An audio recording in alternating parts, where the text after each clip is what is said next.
Well, hello, good morning, good evening, good afternoon, depending on whichever part of the world you're joining from. My name is Mudit, and with me I have Claire, who's the Chief Operating Officer and co-founder of Pathway. Well, I'm speaking this. Let me quickly go and check Well, hello, if good we are morning, live across good evening, platforms. good afternoon, depending on whichever part of the world you're Oops, I joining can hear from. myself, so we're definitely live on YouTube. I'll go and check across other platforms as well. Okay. Um, Let me check on LinkedIn as well if you're live. Ta-da. Yeah, we're live on LinkedIn as well. So, well, thanks everyone for joining in. Hi, Claire. Thanks for joining the call. And we have Vijay in the background for those of you who's wondering where is the main speaker. So, he's pretty much there. Thanks, Claire, for joining the call. Yeah, thanks, Mudit. Thanks for the organization. Thanks, Vijay, for agreeing to being the keynote speaker today. Yeah, definitely all kudos to him. To give a quick context for the ones who are, when we go for these streams, we always see there is a section of audience who doesn't know about, let's say, Pathway or our partners, let's say IIT Guwahati in this case, or probably they are new to the concept of the boot camp that we're running. So, a quick introduction in case you're not a part of the boot camp so far. So, this particular keynote session is the main keynote session that we are hosting as a part of our ongoing boot camp at IIT Guwahati. This is in partnership with Consulting and Analytics Club at IIT Guwahati, and they are one of the organizations under the technical board, which are responsible for preparing students for jobs in analytics, AI, consulting, etc. And they pretty much operate across India, but their base is certainly IIT Guwahati, which is one of the premier engineering institutions in India. And Pathway, I think Claire, if you could give a quick introduction of what Pathway is, what it does, that will be great for the audience. Yeah, so Pathway is the easiest and fastest event stream processing framework. For the context, we are seeing that event-driven architectures are everywhere in every company, every industry. So we have this proliferation of real-time streaming data and event-driven architectures, and an increasing use of advanced analytics, ML, and AI, which are topics we will tackle today. So we see also that Gen AI is a must for companies to ensure they keep their competitive edge. They are completely transforming the technology stacks.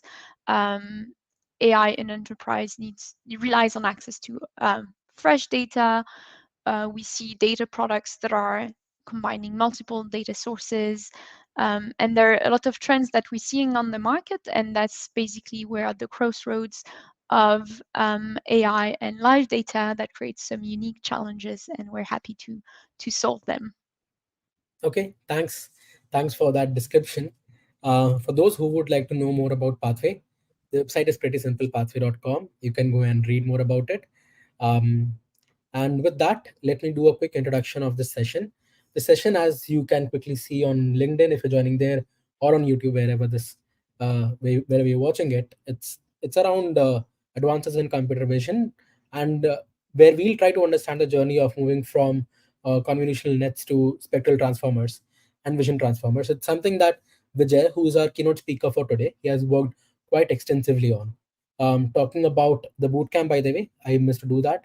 The bootcamp is an initiative where we try to. It's a non-commercial initiative where we try to educate people around generative AI, around large language models, around retrieval augmented generation.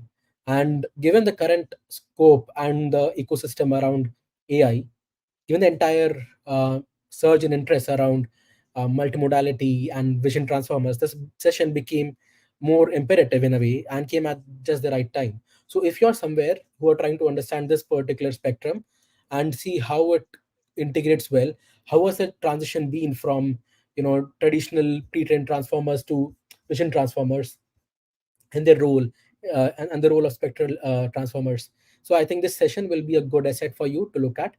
The format of this session is that after this quick introduction, there will be a presentation by Vijay. It's a technical session, so you will definitely have a lot of actionable learnings that you can go and work on.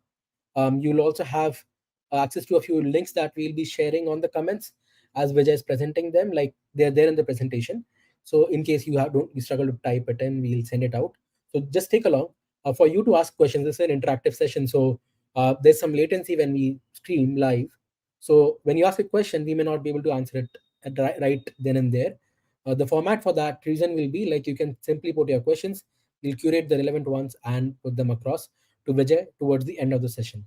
Without any further ado, let me give a quick introduction of Vijay and I'll bring him aboard. So Vijay is, by the way, a senior director, an ML research leader at Microsoft. He has done some amazing work at Microsoft, published a lot of patents. He also presented his work at NeurIPS quite recently.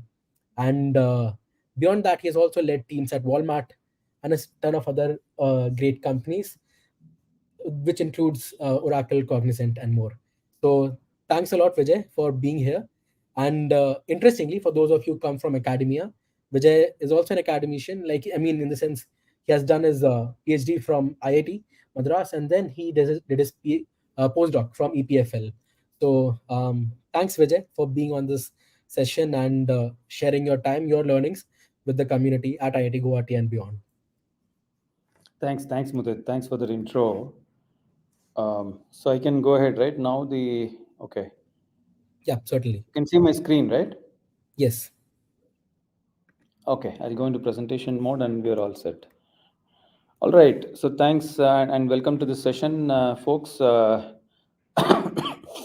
the idea is to talk about some of the recent advances in computer vision. So what I had planned is to, for example, go from the traditional convolutional networks, which used to form the core of computer vision few years back, and then go all the way to vision transformers, and talk about all the recent ones, including the spectral transformers. So that's the intent, and in that process, we'll also cover some of our own work, right, where we had published in NeurIPS in 23. So we'll cover some of that as well in the session. Cool. Yeah. So as you can see, right, we'll start with an introduction to computer vision. See, the intent is to, of course, it has a long history, and not so easy to capture in a short time frame. But I have made an attempt to capture some history of the CV. See, it is in some sense a clouded history, right? Because it's clouded by my own biases. But so that's what you will get, right? You will get a quick intro to computer vision and how convolutional networks used to form the backbone for computer vision, and then the advent of the vision transformer, and what kind of improvements were made to vision transformers for computer vision, and some of that we will see. And then we will go on to the scattering vision transformer, which is our NeurIPS work, and a little bit on the future work as well, right? Since I'm talking to a lot of people from academia, I put in some work, right, which can people can take off from there. So without much ado, right, I'll get into the core of the content. So see, like I said, right, there is a lot of history, right, behind the field of computer vision, and one of the oldest is the paper from Hubel and Wiesel, which is they ran experiments, and by showing different slides, right, to a cat, and mapping the brain of the cat to actually understand which part, right, of the brain gets activated by what kind of visual input and things like that. So one of the first ones to kind of experiment, right, with the machine vision, right, but through the eyes of the cat.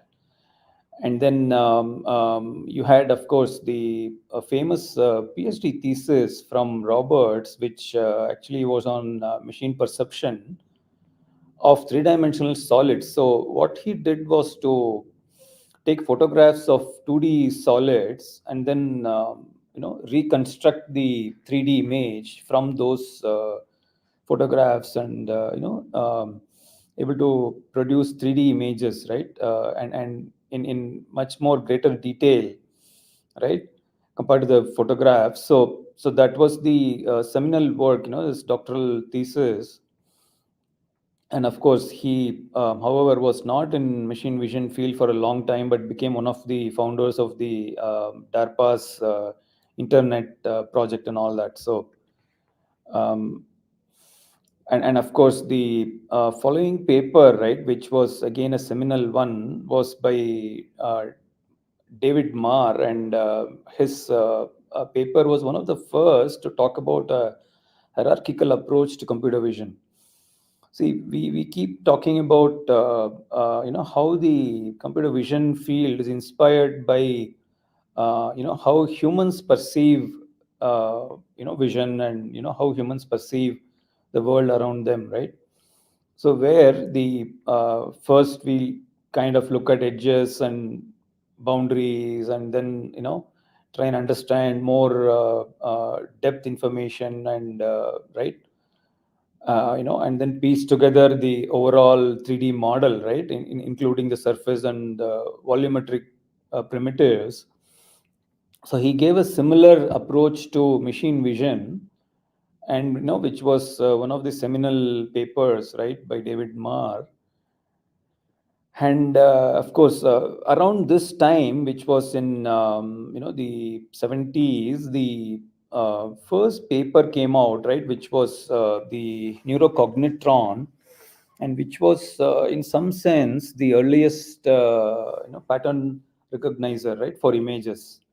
So this was probably the first deep neural net, right, in a very literal sense, right? One of the seminal works in that space, where he had built a series of layers, and each layer had some set of neurons connected to other layers in some way, right? Some simplistic manner, but at least the initial basis for modern deep neural nets is this neurocognitron paper by Fukushima, right?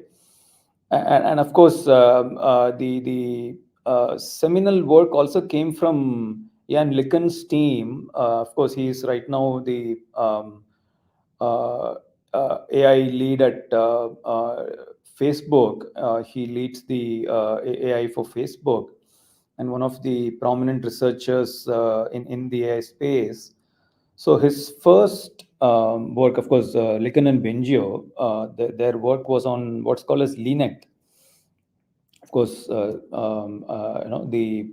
coming from LeCun's network essentially. But yeah, the LeNet was the one of the first to be able to recognize handwritten characters. And this was able to give a good performance.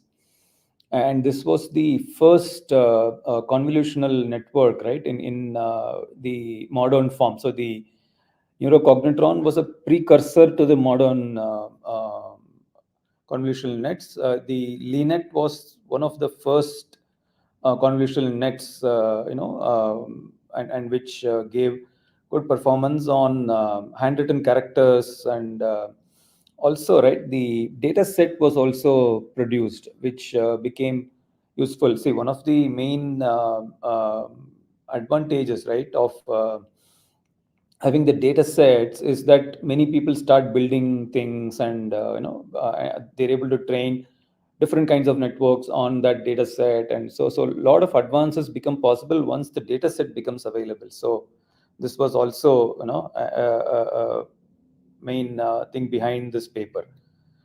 And then of course, we can look at the very briefly, right, on how a convolutional net actually works. So the typical ways that the we have a window operator, right, which is the convolutional operator.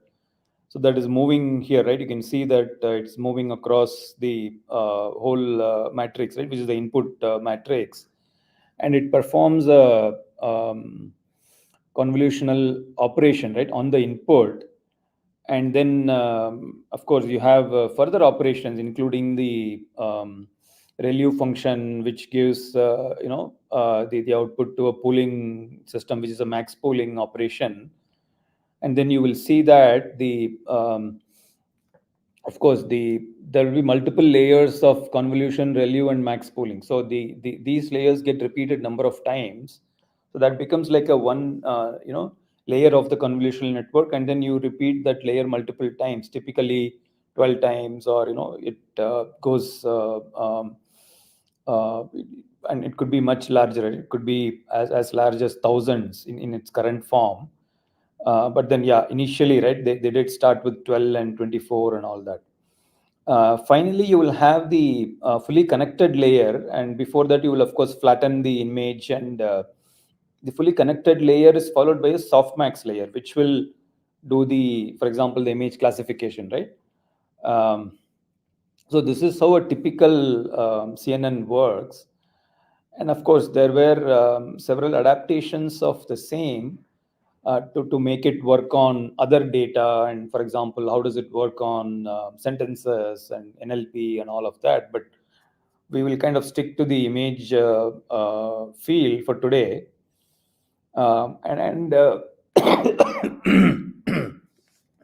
Sorry. so the see the one of the seminal works, right, in this space was this paper, right, from Hinton and his group. And you can see, right, Sutskever and Krzyzewski are all authors, right?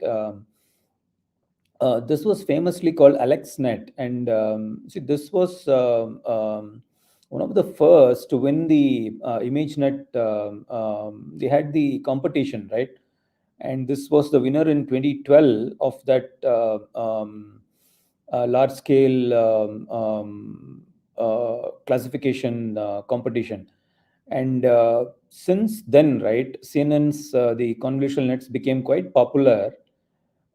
Since the advent of this paper, right, from Hinton and his group, CNNs became popular, and every year, right, this ImageNet challenge was actually won by different forms of convolutional nets, and for a number of years,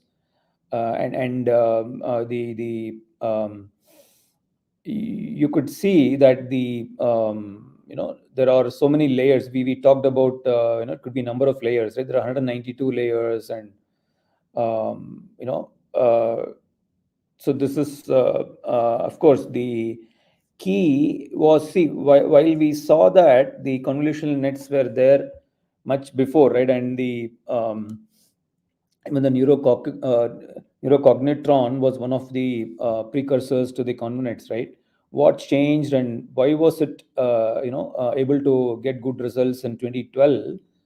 See, this is because of course the implementation was on GPUs, and that became a significant thing because earlier, prior to 2012, it took pretty long time for training any of these CNNs, and consequently, right, it took too much effort, too much computation effort to be able to train it and get any meaningful results out of these convnets.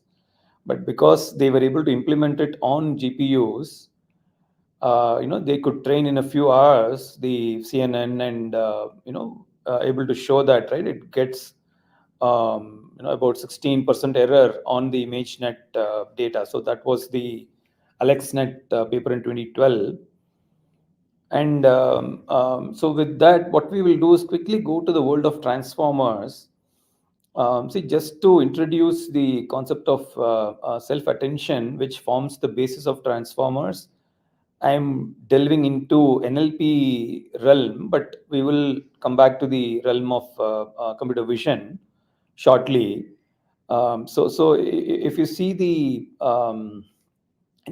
self-attention operation, right, it kind of, see, inspired by human vision.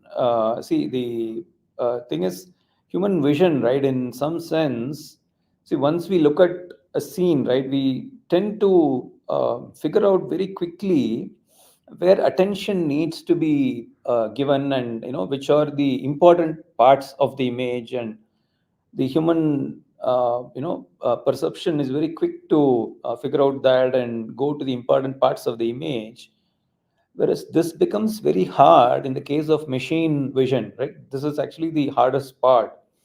So this was what was solved by some of these attention nets, as they are called, right? Attention networks. And one of the variants of attention networks is the self-attention network that we are looking at in the screen, where see, every word is associated with every other word, and they see how important all the other words are for this particular word, and that is the attention calculation that is made.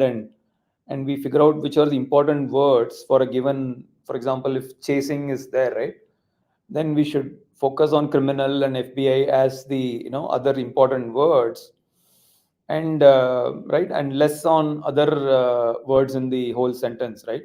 So that is made possible, right, by the attention calculation that is made, which is what is shown here, right? So the what happens is every word kind of outputs those three things, right? The query, key, and value. And then we do a computation of q, k, and v. The attention is calculated for each word using this kind of a softmax function, which is q, k transpose, and then it's normalized by a division, which is dk is a dimension number, and then you take a multiplication over the values to get the attention score. And essentially what this gives is for every word, it tells which are the important words, other important words in that sentence. And similarly, right, for images we will see, right, for a patch of an image we'll see which are the other important patches that need to be that are related, and that need to be paid attention to for this given patch. So it's pretty similar, right? And yeah, the same is kind of captured, right, more mathematically in this slide, where you see that for example, attention matrix, which is the typical attention matrix that is formed, and that comprises of the qk dot products, right, at each step of this whole matrix, right? And then which then you do a softmax, right, of this dot product, as we saw here, right, which is the qk transpose, the dot product is done, and then do the division over the root of dimension, and then you see that there's a multiplication, right, of the values as well. So which is exactly what we saw here as well, right? The multiplication over v, and then the output is formed. So every word you essentially will the word will output q, k, and v, right? And then you do these operations, right, to calculate the attention score, right, for every other word compared to this. And so see, the key points to note here are that the complexity, right, is order of n squares. This matrix, as you can see, right, is a n by n matrix. So naturally, right, the complexity of the attention operation is O of n square, where n is the sequence length, right? Of course, sequence length as in number of words in the input in the case of NLP, or it becomes number of patches in the case of a vision world, right? So as we will see, the again, right, more deeply into the multi-headed self-attention networks, which form the basis of transformers, right? So the MHSA, as they are called, right, multi-headed self-attention, comprises of two broad things, right? One is the encoder and the decoder. See, basically, encoder helps the forms some kind of an embedding, right, for the input, and then so that output, right, output of the encoder is sent to the decoders. So decoders essentially try and figure out how important the given words are, or the set of words are to a given word, and they have access to the whole input in an encoded form, right?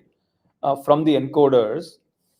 And of course, you need to have all the normalization and all other operations as well in that process, right? We did see the normalization operation, which is a division operation, right? So you had some of that, you have a normalization layer and all of that will be there.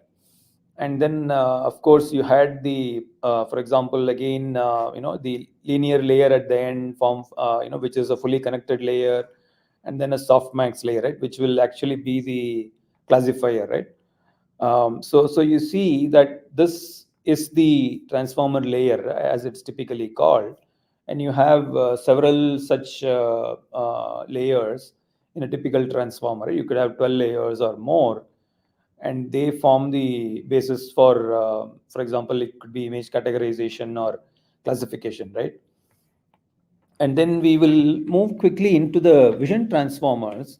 So what we had seen so far is the transformers, but in an NLP setting, right? And so the Google paper, which was the 2017 paper, right, which is cited here, right? Attention is all you need, also worked in the NLP context. So the first paper to kind of adapt the transformers to a vision world, the world of computer vision, is the 2020 paper cited here, which is an image is worth 16 by 16 words. And so this paper is the seminal work, right, which is known as the vision transformer, or famously called VIT. Now the here the key thing is, what they do is to split the image into a set of patches. So you have the whole image, right? You can see here how it's split into 9 patches, right? Or it could be more depending on the how many patches you want, and what's the patch size versus image size and all of that. So you form a series of patches. So that's what is being given here, right? You have a linear projection of the flattened patches, but you have to have a position. See, one of the key things in a transformer is that it loses the positional information, right? So unless there is a positional embedding which takes care of the position of the patch, right, with respect to the overall input, right, you will lose that positional information. So essentially, right, you will, for example, in a sentence, the order will not matter, and the transformer will simply look at words which are all related to this particular word, and it will not really look at the order of words, right, in a sentence, unless we explicitly take care of position embedding. So that's what is done at this layer, right, where the positional embedding is given along with the linear projection of the flattened patches, and then this is sent to the encoder. So if you had seen the transformer architecture, right, they had encoder and decoder, but in the vision transformer there are no decoders. So that's the difference, right? The essential difference is it is just the encoder part of the NLP transformers that are functioning, right, for vision. And of course, you do have the normalization and the fully connected layer. That's what is known as an MLP layer, which is a multi-layer perceptron here, and which actually forms the classification layer, right, which is this layer. But you had the decoder and other things, right, for NLP, and especially for translation and all that, right?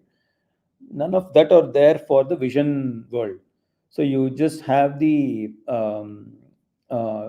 encoder layer, and then followed by the MLP layer. That will be the core architecture for the VIT, the vision transformer. And this helps in image classification. And they were able to show that this was an ICLR 2021 paper that they were able to get significant performance compared to a lot of the CNNs, the convolutional nets, on the transformer. So transformer was able to perform as good as CNNs, and I think in some cases it even outperformed the convnets. So this was a seminal paper, right, in the field of computer vision. And but of course, the one issue is still that the complexity is still O of n square, complexity with respect to number of patches. So if you see the original vision transformer work, it kind of split into number of patches, right?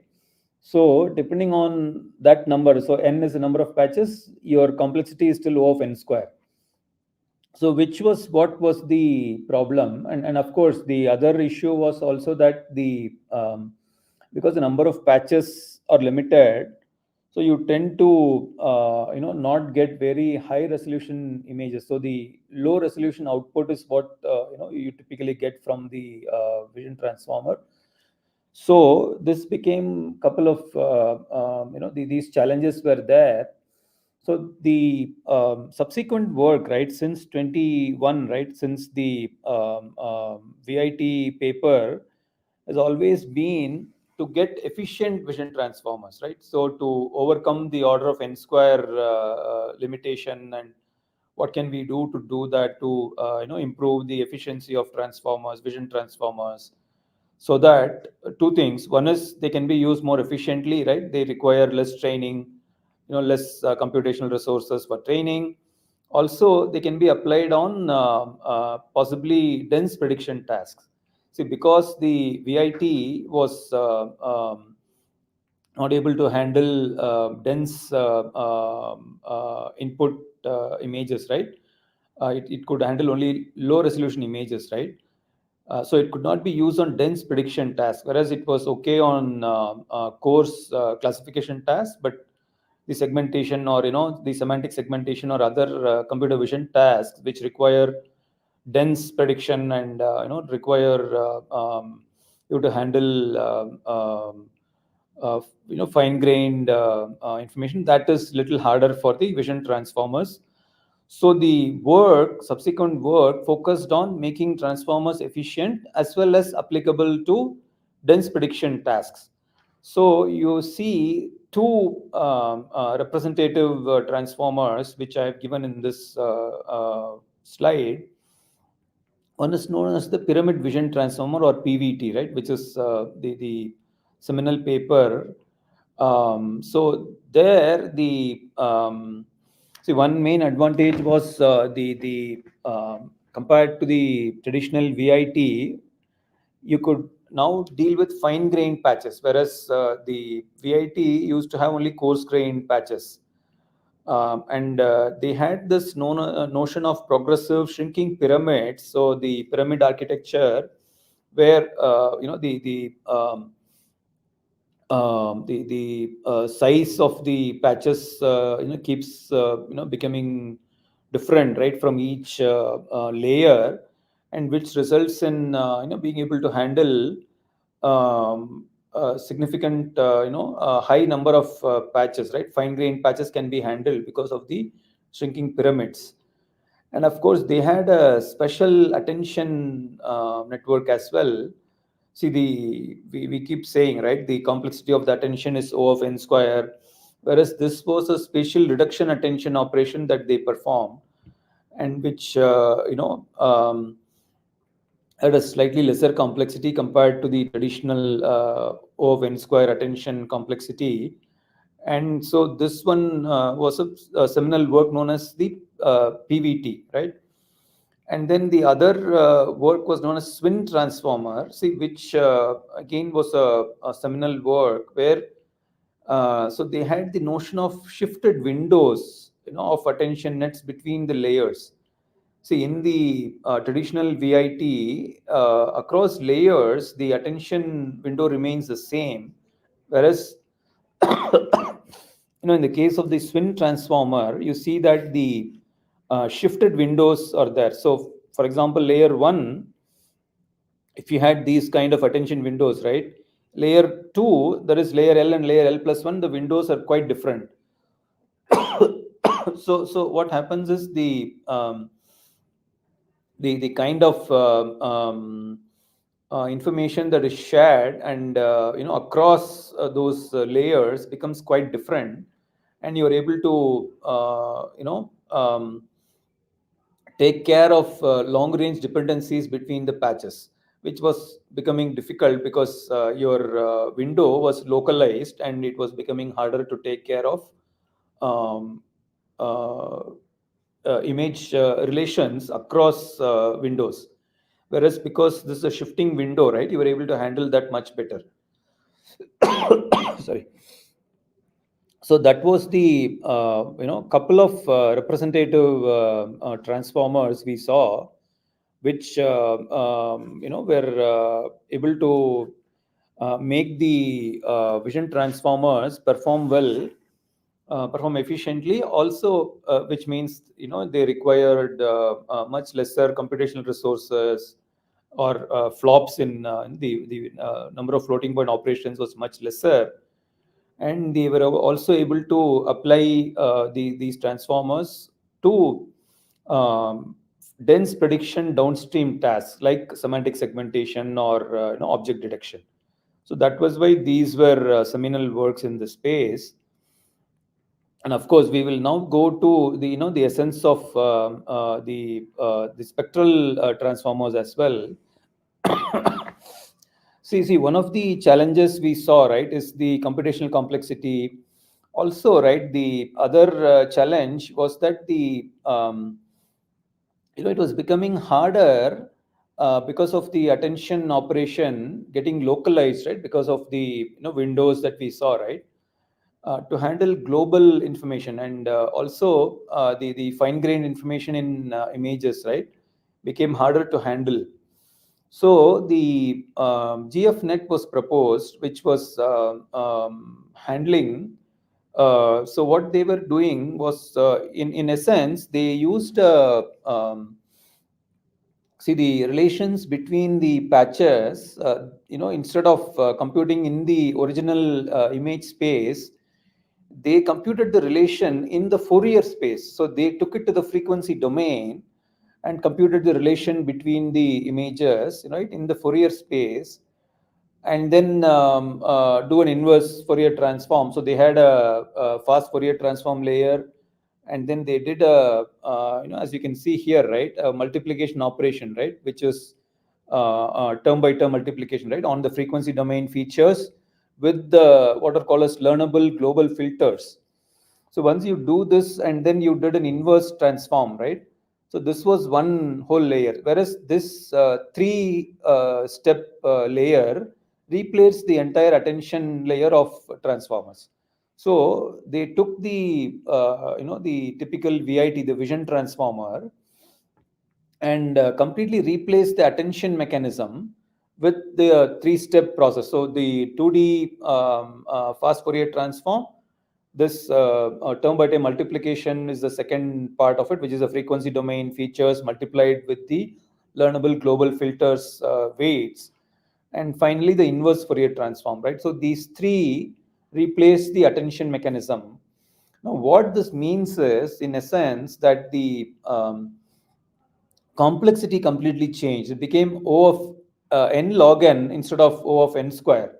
And that is significant, because then you're able to get same performance but at much lesser complexity in terms of computational complexity as well as memory complexity, right? Both reduced drastically, and they were able to show that, right, the GFNet was able to perform on par with VITs, but at much lesser, for example, number of parameters was much lesser compared to the traditional VIT.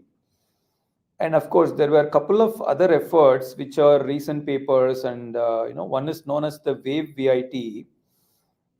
See, instead of using a Fourier transform and looking at only the frequency domain, see, one of the challenges there is that the still, right, the you are missing out on the time domain completely, because it takes you only to the frequency domain, whereas the wave VIT, as it's called, right, they were able to use the what's known as a wavelet transform, which was the DWT, the discrete wavelet transform, instead of the Fourier transform, right? So now this one, the essential difference is that the this is having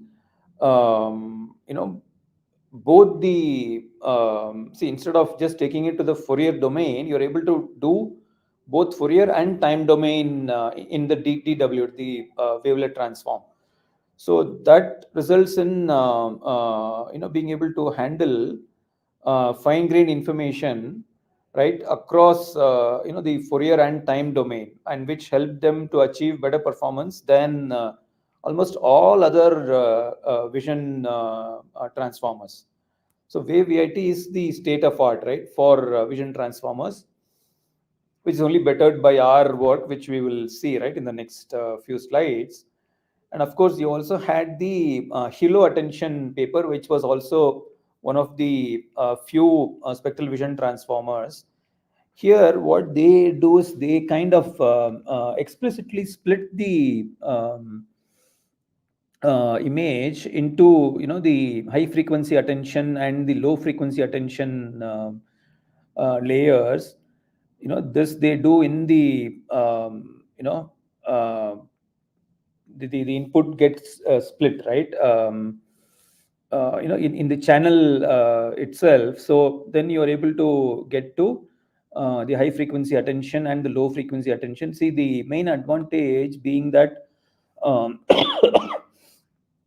see certain the high frequency layer gives certain kinds of information, whereas the low frequency information is different.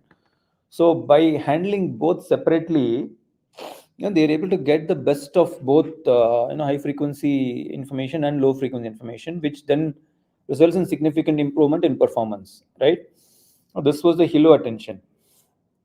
And of course, we have a comprehensive survey of different transformers known as efficiency 360, but which I will not get into details of. We don't have time for that today. But we'll quickly go into the scattering vision transformer, right, which was our NeurIPS paper, right, 23 NeurIPS paper. So we'll quickly go into that. See, what we have done is to essentially, right, get to this the of course we classify the input into the top five predefined categories, and by our scattering vision transformer. But we have to make it efficient in terms of parameters, computation. Also feature representation needs to be robust. So, see, essentially, one of the issues, right, in the vision transformer, as we have seen, right, is the quadratic complexity of the vision transformer with respect to the sequence length. And typically, right, many efforts like we saw, right, the PVT and whatnot, right, they all have some way of downsampling operations, right, some kind of downsampling operations over the keys or values to reduce the computational cost. It could be average pooling, or it could be different ways of downsampling. But the issue is all of those downsampling operations are not invertible. So this can result in information loss. So this is one of the key things that our scattering vision transformer addresses, and results in, like we saw, right, the good performance with lesser complexity. So complexity could be in terms of memory, so the number of parameters, computation cost, right, which is in terms of G flops, and latency. So latency becomes the, for example, it could be in terms of inference time, right? So all of these three dimensions we take care of in our work. And essentially, right, the issue is to be able to capture fine-grained information in the images effectively. This was what was lacking in many of the other spectral transformers that we saw, right? So we came up with the scattering vision transformation, the SVT as we call it, right? Here the see, as you saw in one of the previous works, right? They were using a discrete wavelet transform, right? But instead of that, see, we use the what's known as a dual tree complex wavelet transform. So now this is quite different from the DWT as you call it, right? And so this results in actually being able to split the image into the fine grained and the low frequency and the high frequency components. And this becomes an important aspect because so that is able to handle both fine grain and coarse grain information, right, in the images, resulting in significant improvement in performance. So the key, so the three key aspects, right, of our work The first is the DTCWT transformation, which is the dual tree complex wavelet transform. So we use this transform in the initial layers of the transformer, right? See, the deeper layers still have attention nets, right? But the initial layers have the DTCWT transform. And then we have a special gating network, which spectral gating network, which comprises of two mechanisms, which is the tensor blending method and the Einstein blending method. So we'll see quickly, right, how these two methods help in the gating network. And then we have a new mechanism for channel and token mixing, right, which is the contribution that we made, right, to the field. So if you see this, right, it just kind of rewords the contribution that we have made. So which is the first time the dual tree complex wavelet transform was introduced into vision transformers. And it helps in decomposing the image features, right, into low frequency and high frequency features. And then we had a spectral gating network, which uses the tensor blending mechanism on low frequency components and the Einstein blending mechanism on high frequency components. And then we had a efficient way of mixing, channel and token mixing, right, with the help of Einstein multiplication. And then you will see that we have shown that by a lot of significant performance studies that SVT beats all transformers, right, in performance in terms of image classification, as well as on some downstream tasks like instant segmentation and so on. So we'll see some of that quickly. So this forms, the I know I have to wind up. Maybe I'll take a quick 5-minute view and give you an essence of the scattering vision transformer, or NeurIPS work. So see, this comprises of the the two methods, right? Like I said, right, the TBM and the EBM, which is the tensor blending and the Einstein blending methods in the initial layers, right? See, the scatter layer, as we call it, right? So there are alpha scatter layers and L minus alpha attention layers. Like I said, right, the deeper layers are still attention layers, but the initial layers are all scatter layers. So see, the essence is that the attention layers still take care of long range dependencies between the image patches and so on, but the scatter layer takes care of localized information, which is the fine grained information available in images. So because of these two, we are able to combine the scattering layers with attention layers. We are able to get the best of your fine grained and coarse grained information, and resulting in significant improvement in performance. We also use a hierarchical architecture.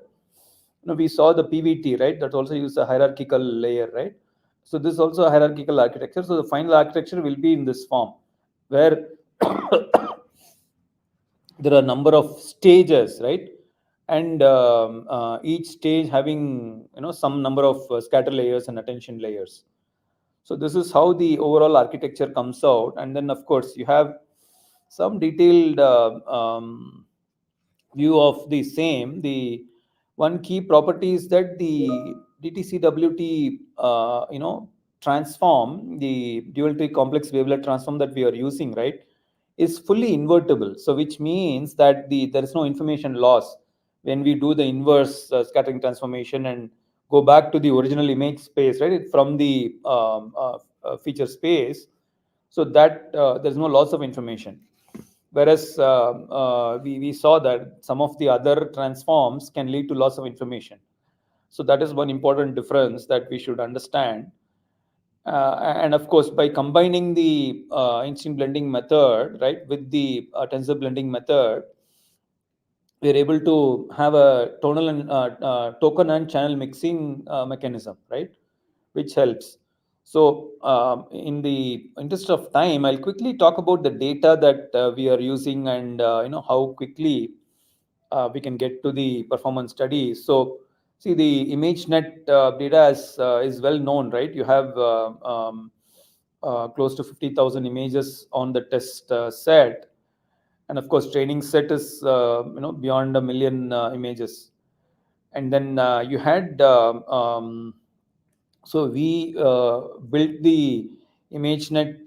So the scattering vision transformer was built on ImageNet data and then fine-tuned on other data sets. For example, CIFAR 10 or CIFAR 100 training set, and then used for so transfer learning was applied, and we have used it on other data sets like CIFAR or flower data set or car data set.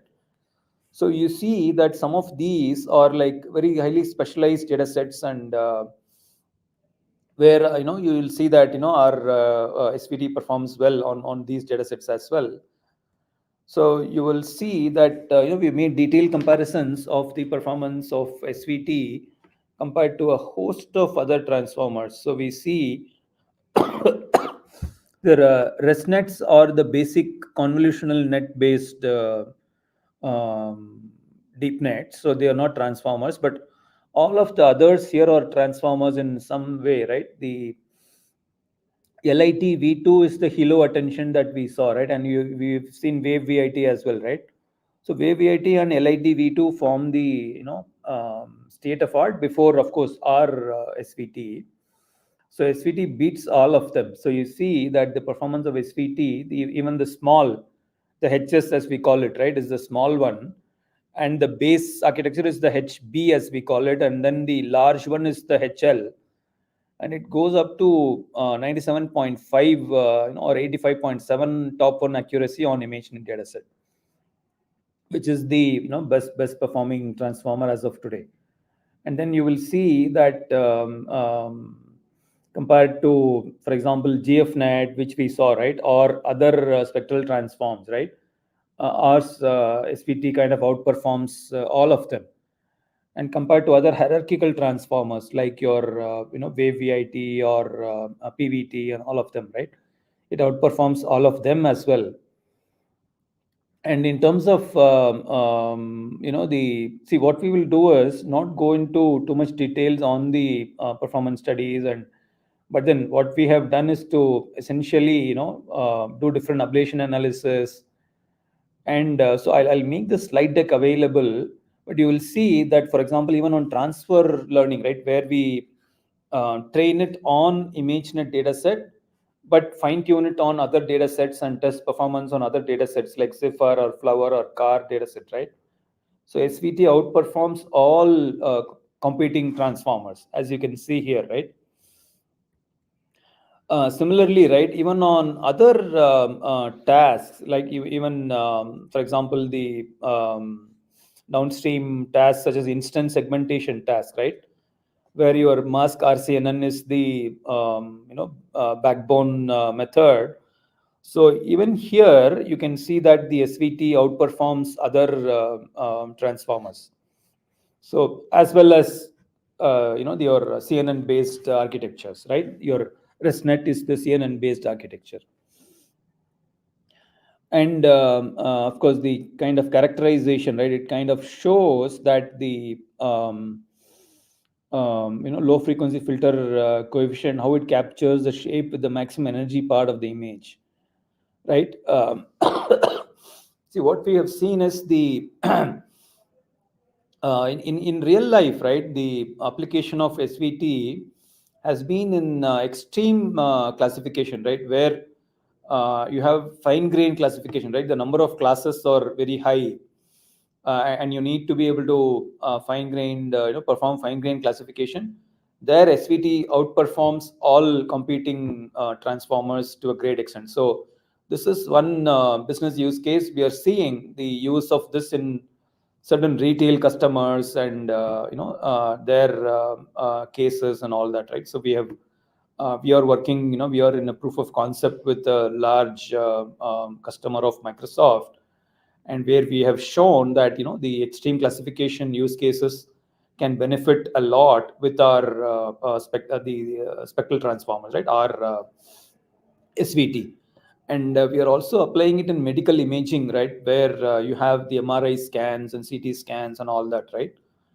So we are looking at, for example, the fast MRI data set, and initial results are promising. And because of its ability to handle high resolution data, we are seeing that again on satellite images, right, which are high resolution images, the scattering vision transformer might perform well. We are still exploring that those applications.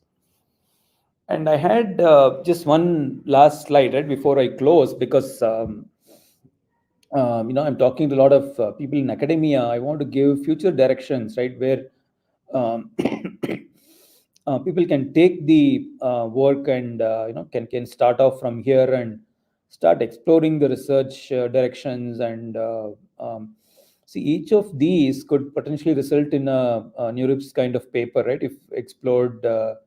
And you get a good idea for these, right, could get a NeurIPS kind of paper in each of these areas. So, for example, in the spectral transformers, right, efficiency is still an issue, and various ways of improving the parameter efficiency may be there, right, including, for example, the exploration of knowledge distillation or low rank factorization. See, in some sense, our work is a low rank factorization where, for example, the agent values only need to be looked at instead of having to look at the whole matrix, but you can just look at the agent values. And of course, there are ways of looking at the computational efficiency, how to maximize the computational efficiency, right? For example, using mixed precision training and or quantization or pruning techniques. So these could result in significant gains in computational efficiency. And of course, the in terms of sorry, it's G flops optimization. Sorry, not G lops, but G flops optimization, where you can look at distributed training, right, across multiple GPU nodes. Right now, we are using single GPU node for training, but yeah, you can distribute the training. See, the other important research directions include, being able to handle privacy and bias issues in transformers. For example, either using differential privacy techniques or federated learning techniques, and to develop methods for detecting and mitigating biases in the transformer models, right, especially in language and image domains. So that's something, that's a hot area of research, and we can look at that. The last one is, of course, in terms of efficient transformers. Again, you have some of the recent notions of approximation transformers, where you can instead of implementing the complete attention mechanism, which is order of n square complexity, you approximate it and have approximation techniques which will help you to achieve efficiency, right? Of course, the trade-off between efficiency loss versus accuracy becomes important. But yeah, so that's the trade-off that we can explore. The other thing is, see, the transformers become the basis, as many of you may be aware, right, of the LLMs, the large language models, and your GPTs and all that, right? What is T in GPT, right? It's a transformer. It's a pre-trained transformer that is used as the basis for many of these large language models. So when it comes to fine tuning of these large language models, right, that is where we feel there are techniques which could help, and which could be explored, which will help in adapting these pre-trained models to specific tasks with minimal computation overhead. See, right now what's happening is, each task you have to kind of fine tune the transformer, the LLM, for a specific task. But once you start looking at performance across tasks, then they become this becomes a big challenge. So that's where if you're able to come up with mechanisms which allow you to adapt the pre-trained models and help you fine tune it across a set of tasks, then it might be significant benefits may be obtainable. So essentially, right, we have seen that the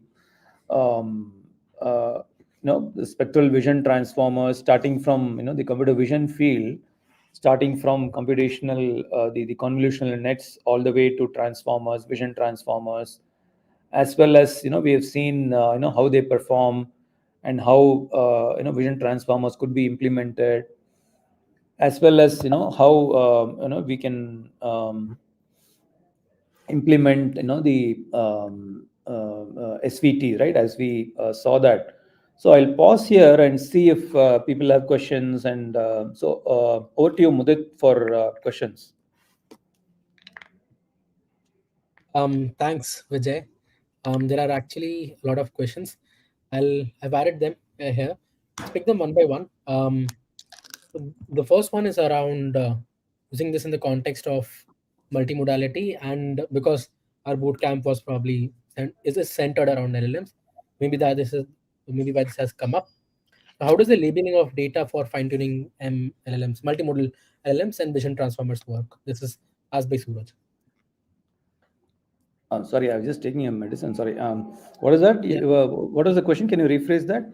How does the, let's say one has to fine tune a data set for one has to prepare a data set, label a data set for fine tuning multimodal LLMs or vision transformers.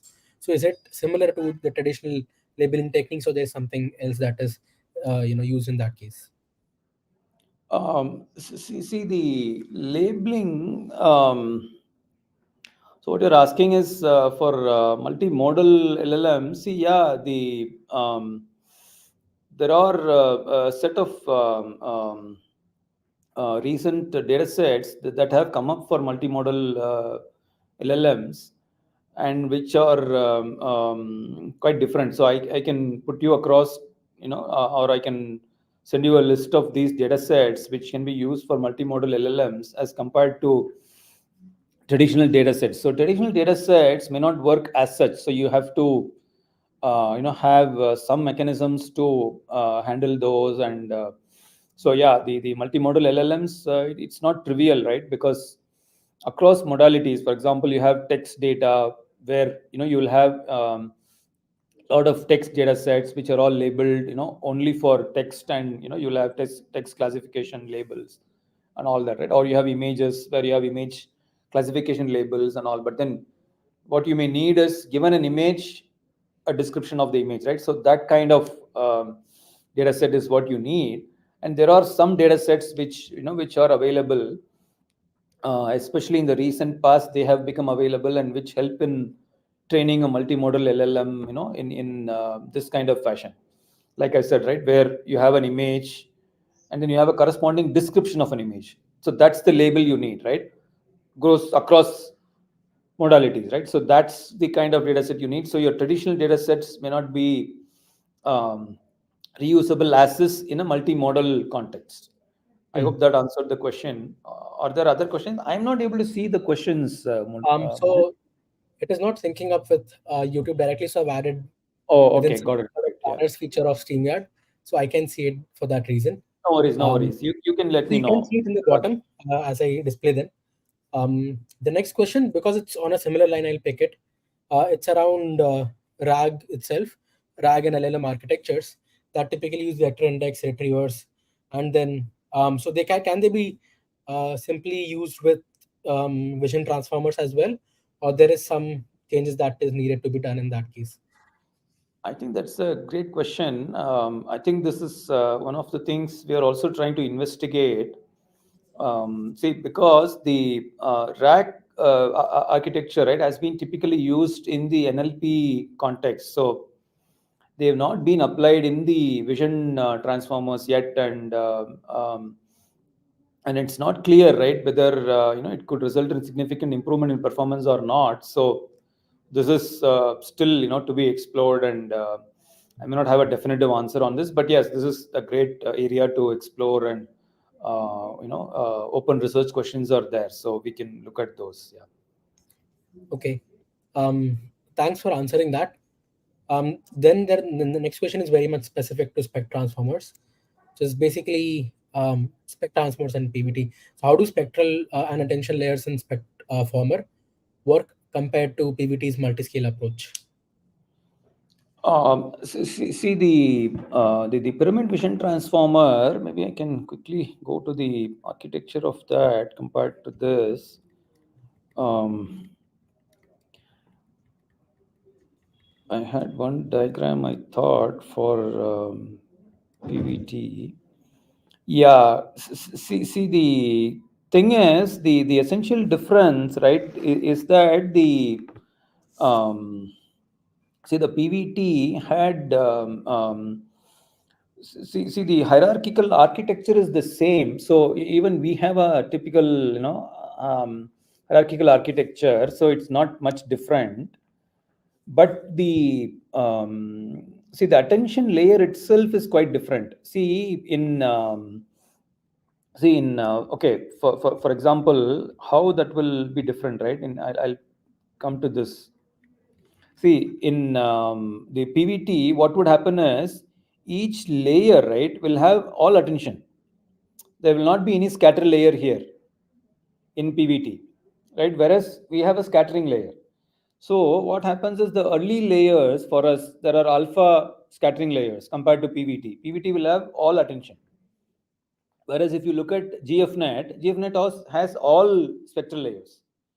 So these three broad categories. So your PVT has all attention layers, your GFNet has all spectral layers, whereas we have our SVT has mixture of scattering layers and attention layer. See, the key difference is, this helps in handling the scatter layers are able to handle the fine grained information available in the images. Attention layers typically handle long range dependencies. So by combining these two, right, we are able to do both fine grained information, which is the local information, right, available where possibly patches near each other are related and all that, right? That is done by the scattering layer, but attention layer takes care of across, uh, across regions of the image, right? Long range dependencies, right, or taken care of by that. So overall, what this means is the compared to PVT, our performance is significantly better. So for instance, you can see, I will show, I'm just seeing if PVT is here or not, but if it is not, see PVT V2 is here, and you can see, for example, that it goes up to 83.2 top one accuracy, whereas ours goes up to 85.2. So 2% improvement compared to PVT is what we are able to achieve at probably the same complexity level. See, the complexity level is actually lesser. So because if you see, PVT has 45.2 million parameters, whereas we have only 32 million parameters. And at that, so with respect to number of parameters also, we are lesser, but we are also have a 2% improvement compared to PVT. So, and this is possible primarily because of the initial scattering layers that we introduce, whereas PVT is all attention. I hope this difference was clear, right? Mudit, back to you. Yeah, thanks for that elaborate answer. Actually, there are a few more questions. So depending on your bandwidth, we can pick them up. Maybe I have 5 minutes and then 7 minutes. Maybe till 6:15 I'll stay on. Fair enough. So let us pick two questions which are quite common. First one is, which is asked by many questions. It is asked right now live by Ayush, is a student at IIT Guwahati. As a fresher, where can I go about studying these concepts? Yeah, I think that's good because see, the key is, right. The lot of citations are actually given in the slide deck itself. This is what even Mudit was talking about initially, right? I have given several links. See, in every slide, I have given the citation to the paper or the link from where I have taken some of these concepts. So, for example, some diagrams are taken from those places. So, I've given the citation. So, every page will have a citation. So, the key is to just go through all the citations that I have given, and then those citations and the the websites that I've linked. I think those form the basis for all of these concepts that you are seeing, right? Including attention, the wavelet transform. All of those links are all given, right, in my slides only. So if you go through all the links, you will get a strong idea of all of these concepts and all. So you will do that. Okay. So yeah, Thanks. Mudit, the slide deck I can make available. so that you can share it across, to a larger group. Yeah, that is splendid. So what we'll do is, the ones who are watching live, and if you're watching it later on, we'll update this on the description on YouTube and other platforms. On LinkedIn, we'll put a comment maybe, so you can go and check there. And there is one question specific to RAG and one question specific to SVT. And Mudit, I am seeing one question here. So I think in this comment, one question came up. So maybe I'll answer Yeah. that first, Yeah. because it says, see, in for example, an engine defect detection use case, how to decide whether to use PVT or SVT, right? Um, See, it should depend on simple thing, right?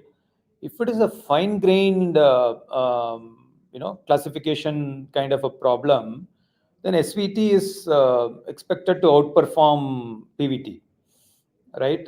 So in the case of engine defect detection, is the what's the resolution of the images, and is it fine-grained images are important, and you need to be able to classify fine-grained images, then it's likely that SVT will outperform PVT. And one simple thing to do is test out both, and get back to us, if you think SVT is not performing well, then we can see why, and we can do something about it. But otherwise, if you're getting an improved performance, well and good, so feel free to test out both. And but my reading is that, especially for fine grained information and fine grained classification, SVT will perform better than most other transformers out there. Okay. Thanks, Vijay. The last question is pretty short. Actually, it's slightly long one, but I'll summarize it. Basically, they're asking if, since you didn't mention, you said that it doesn't use a decoder. So can SpectFormer be integrated with other modalities like audio and all? And is it similar to a Flamingo's approach, which uses a separate image and text decoder generally? I haven't seen Flamingo's architecture, so I might not be able to answer that. But the thing is, um, yeah, see the. Uh, can you kind of go back to that question, Mudit, again, Sure. just to refresh? Okay. So the other modalities. Okay, got it. Yeah. So yeah, see, this is something we are working on. See, applying, the scattering vision transformer to other modalities. See, we feel that it will perform well even on audio datasets. See, the main thing is audio datasets also have the frequency information and all that, right? So in that case, we expect good performance on audio datasets, but we have not actually taken an audio dataset and experimented with it. So I may not be able to give you a comprehensive answer there. But see, any dataset where frequency information is there, and the spectral dataset kind of thing, right? Then SVT is we expect SVT to perform well. So that's the honest answer, because we have not had the time to look at any other data sets like audio or NLP yet. We are applying it to NLP because, see, what we are doing is, instead of the DTCWT transform, the dual tree complex wavelet transform, we are using a different transform there to make it applicable in NLP context. So we will this is a paper that has been communicated, so I may not be able to share too much details of that, but we have tried it out on an NLP context by changing that transform. Instead of using DTCWT, we use a different transform there, and which we feel is better applicable in an NLP context. I hope that Okay. answered this question, right? Yeah, that does pretty much. So with that, we're almost towards the end of the question, in fact. Fantastic. Thank you so much, Vijay. And a quick note for attendees. So if you're watching this on LinkedIn particularly, you can find Vijay's profile on the speakers tab. On LinkedIn, we'll put his profiles link. So you can go ahead and follow him. So when he publishes any paper or anything on those lines, you can go and check it out. You can also check out the work of Microsoft and his team. And Vijay, thanks a ton for being on this particular session. I know it's stretched by a bit of time, and you were very kind enough to look at all the questions and answer them. So thanks a ton for being on the session. Really appreciate it. Absolutely, Mudit. My pleasure. It was great talking to you guys. Yeah. Thank you everyone, and we are looking forward to seeing you towards